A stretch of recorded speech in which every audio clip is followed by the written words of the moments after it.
ओम नमो भगवते वासुदेवाय। धर्मराज युधिष्ठिर बोले, हे जनार्दन, अधिक मास के शुक्ल पक्ष की एकादशी का क्या नाम है? उसकी व्रत विधि क्या है और उसका क्या महत्व है? कृपा करके मुझे विस्तार से बताइए। तब भगवान श्री कृष्ण बोले, हे राजन, अधिक मास के शुक्ल पक्ष में आने वाली एकादशी को पद्मिनी एकादशी कहा जाता है। इसे कमला एकादशी के नाम से भी जाना जाता है।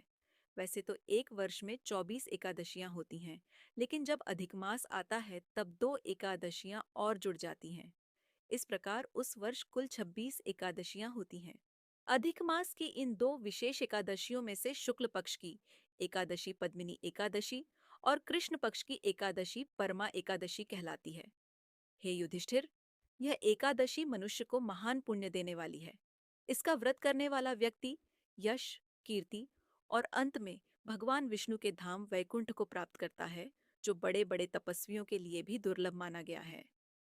भगवान श्री कृष्ण आगे बोले, इस व्रत को करने वाले मनुष्य को दशमी तिथि से ही नियमों का पालन शुरू कर देना चाहिए। दशमी के दिन कांसे के पात्र में जौ और चावल आदि का सादा भोजन करना चाहिए और नमक का त्याग करना चाहिए। रात्रि में भूमि पर सोना चाहिए और ब्रह्मचर्य का पालन करना चाहिए।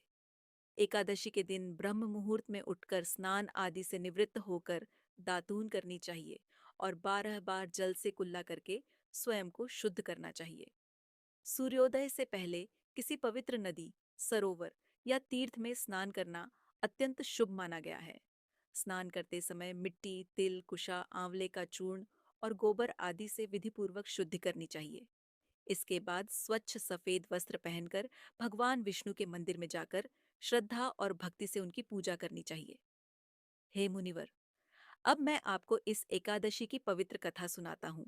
प्राचीन समय में त्रेता युग में है वंश में कृतवीर्य नाम के एक प्रतापी राजा राज्य करते थे। उनकी राजधानी महिष्मती नगरी थी। राजा के पास अपार धन वैभव और सुख सुविधाएं थीं। उनकी 1000 रानियां थीं, जो उनसे अत्यंत प्रेम करती थीं। लेकिन इतने वैभव के बावजूद राजा का हृदय दुखी था, क्योंकि उन्हें कोई संतान प्राप्त नहीं हुई थी। राजा ने अनेक यज्ञ करवाए, देवताओं की पूजा की, पितरों को तृप्त किया, विद्वान ब्राह्मणों से उपाय करवाए और बड़े बड़े वैद्यों से उपचार करवाए, लेकिन कोई भी उपाय सफल नहीं हुआ। समय बीतता गया और राजा की चिंता बढ़ती गई। उन्हें डर सताने लगा कि उनके बाद राज्य का भार कौन संभालेगा। अंत में राजा ने निश्चय किया कि अब वे भगवान की कठोर तपस्या करेंगे। राजा की सबसे प्रिय रानी पद्मिनी, जो इक्ष्वाकु वंश के महान सत्यवादी राजा हरिश्चंद्र की पुत्री थीं, उन्होंने भी अपने पति के साथ वन जाने का निश्चय किया। दोनों ने राजसी वस्त्र और सुखों का त्याग कर दिया। राज्य का भार मंत्रियों को सौंपकर वे गंधमादन पर्वत की ओर तपस्या करने निकल पड़े। वहां पहुंचकर राजा कृतवीर्य ने कठोर तप आरंभ किया। दिन बीतते गए, वर्ष बीतते गए और देखते ही देखते 10,000 वर्ष बीत गए। राजा का शरीर तपस्या के कारण अत्यंत दुर्बल हो चुका था, लेकिन फिर भी उन्हें पुत्र प्राप्ति नहीं हुई। रानी पद्मिनी अपने पति की यह अवस्था देखकर अत्यंत दुखी रहने लगी। एक दिन उन्होंने महान पतिव्रता माता अनुसुईया के दर्शन किए और विनम्र होकर पूछा, हे माता, ऐसा कौन सा व्रत या उपाय है जिससे भगवान विष्णु प्रसन्न होकर हमें पुत्र रत्न का आशीर्वाद दें? तब माता अनुसुईया बोली, हे पुत्री, सभी महीनों में अधिक मास अत्यंत पवित्र माना गया है। यह 32 महीनों के बाद आता है। इस अधिक मास के शुक्ल पक्ष की पद्मिनी एकादशी का विधिपूर्वक व्रत और रात्रि जागरण करने से भगवान विष्णु अत्यंत प्रसन्न होते हैं। जो स्त्री या पुरुष इस व्रत को श्रद्धा और भक्ति से करता है, उसकी सभी मनोकामनाएं पूर्ण होती हैं। माता अनुसुईया के वचनों को सुनकर रानी पद्मिनी के मन में आशा की एक नई किरण जाग उठी। उन्होंने पूरे नियम और श्रद्धा के साथ पद्मिनी एकादशी का व्रत किया। वह दिन भर निराहार रहीं, भगवान विष्णु का भजन करती रहीं और पूरी रात जागरण करके प्रभु का नाम स्मरण करती रहीं। रानी की सच्ची भक्ति और तपस्या से भगवान विष्णु अत्यंत प्रसन्न हुए। अचानक वहां दिव्य प्रकाश प्रकट हुआ और भगवान श्री हरि विष्णु अपने चतुर्भुज स्वरूप में प्रकट हुए। भगवान बोले, हे देवी पद्मिनी, मैं तुम्हारी भक्ति से अत्यंत प्रसन्न हूँ। वर मांगो। रानी ने हाथ जोड़कर विनम्रता से कहा, हे प्रभु, यदि आप मुझ पर प्रसन्न हैं तो मुझे ऐसा पुत्र प्रदान कीजिए जो अत्यंत बलवान, तेजस्वी और यशस्वी हो। भगवान विष्णु मुस्कुराए और बोले, तथास्तु। भगवान के आशीर्वाद से कुछ समय बाद रानी पद्मिनी ने एक तेजस्वी पुत्र को जन्म दिया, जिनका नाम कार्तवीर्य अर्जुन रखा गया। वे इतने पराक्रमी और बलवान थे कि तीनों लोकों में उनके समान कोई दूसरा योद्धा नहीं था। भगवान विष्णु के अतिरिक्त उन्हें पराजित करने की शक्ति किसी में नहीं थी। भगवान श्री कृष्ण बोले, हे युधिष्ठिर, जो मनुष्य श्रद्धा और भक्ति से पद्मिनी एकादशी का व्रत करता है या इसकी कथा को सुनता और पढ़ता है, वह सभी पापों से मुक्त होकर यश और पुण्य प्राप्त करता है तथा अंत में भगवान विष्णु के धाम को प्राप्त होता है। जय श्री हरि विष्णु। जय पद्मिनी एकादशी माता। जय माता दी। मेरे सभी प्यारे भक्तजनों, आज मैं सुनाऊंगी ग्यारस माता की कथा। कथा बहुत ही सुंदर है, अंत तक जरूर सुनिए और दूसरों को भी शेयर कीजिएगा। कथा। एक गांव में एक डोमिन रहती थी। उसके दो बच्चे थे। डोमिन बहुत दुख से अपने बच्चों का पालन पोषण किया करती थी। वह हर रोज छोटे छोटे बांस की टोकरी और सूप बेचा करती थी। उसे जितना धन मिलता उसी से अपने बच्चों का पालन पोषण किया करती थी। एक दिन की बात है, जब डोमिन सुबह सुबह बांस की टोकरियां लेकर रास्ते से जा रही थी, तभी उसके कानों में ग्यारस माता की कथा सुनाई पड़ी। उसे वह कथा बहुत अच्छी लगने लगी। तभी डोमिन को दिखाई पड़ा कि बहुत सारी बहनें ग्यारस माता की पूजा कर रही थीं और कथा सुना रही थीं। डोमिन दूर में ही बैठकर हाथ जोड़कर ग्यारस माता की कथा सुनने लगी। जब ग्यारस माता का पूजन और कथा समाप्त हुआ, तब डोमिन मन ही मन में ग्यारस माता से हाथ जोड़कर प्रार्थना करती है, हे माता, हे ग्यारस माता, अगर मेरी यह सूप और बांस की टोकरी बिक जाती है तो मैं भी आपका व्रत बहुत धूमधाम से अपने घर में करूंगी। इतना प्रार्थना करके डोमिन वहां से जाने लगी। तभी सारी बहनों में से एक बहन डोमिन को पुकारकर उसे प्रसाद देती है और डोमिन जैसे ही प्रसाद खाती है, वैसे ही सारी बहनें मिलकर उसकी सारी टोकरियां खरीद लेती हैं। अब तो डोमिन मन में संकल्प कर लेती है कि मैं भी ग्यारस माता का व्रत करूंगी।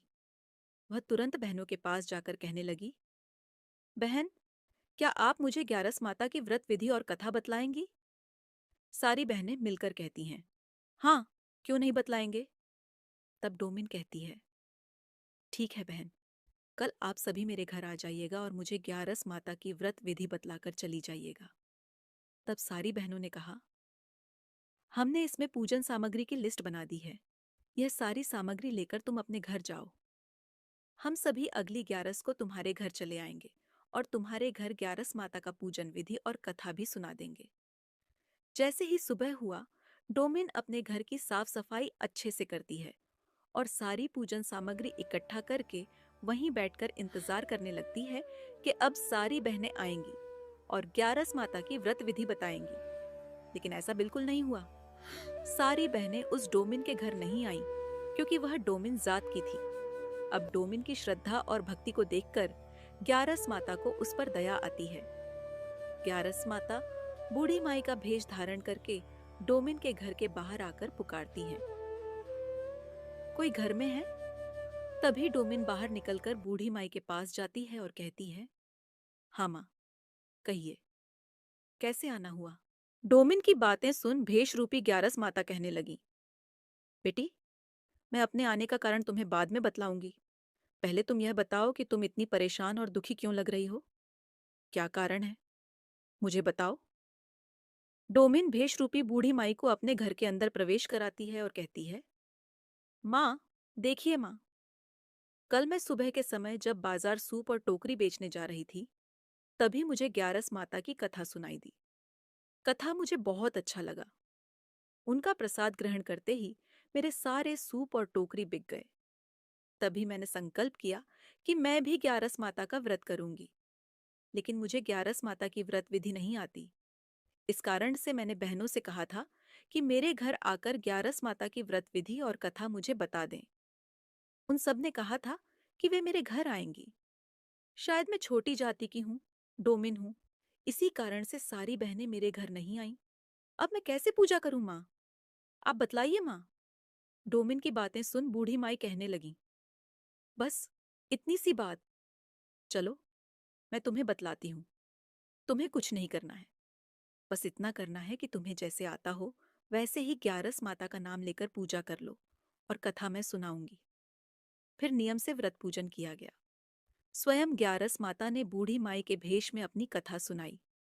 उधर सारी बहनों को ग्यारस माता के कोप के कारण पूरे शरीर में खुजली हो गई। सारी बहनें बहुत परेशान हो गईं।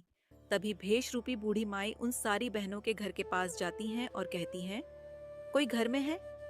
तभी उन सारी बहनों में से एक बहन घर के बाहर आती है और हाथ जोड़कर बूढ़ी माई से कहती है, हे माता, मैं आपकी कैसी सेवा करूं? अभी मेरी तबीयत बहुत खराब लग रही है। पता नहीं अचानक से यह क्या हो गया माँ।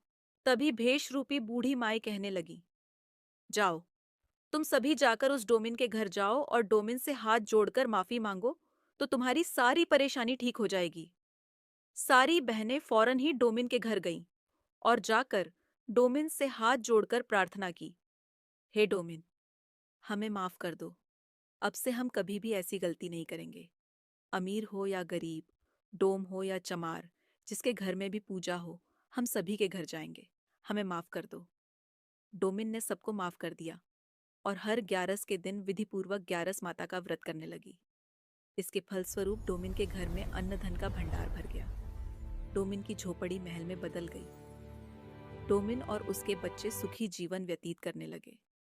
सभी प्रेम से बोले, ग्यारस माता की जय हो। कथा पसंद आने पर लाइक और शेयर जरूर करिएगा और हमारे चैनल के साथ जुड़े रहिएगा। आप सभी का धन्यवाद।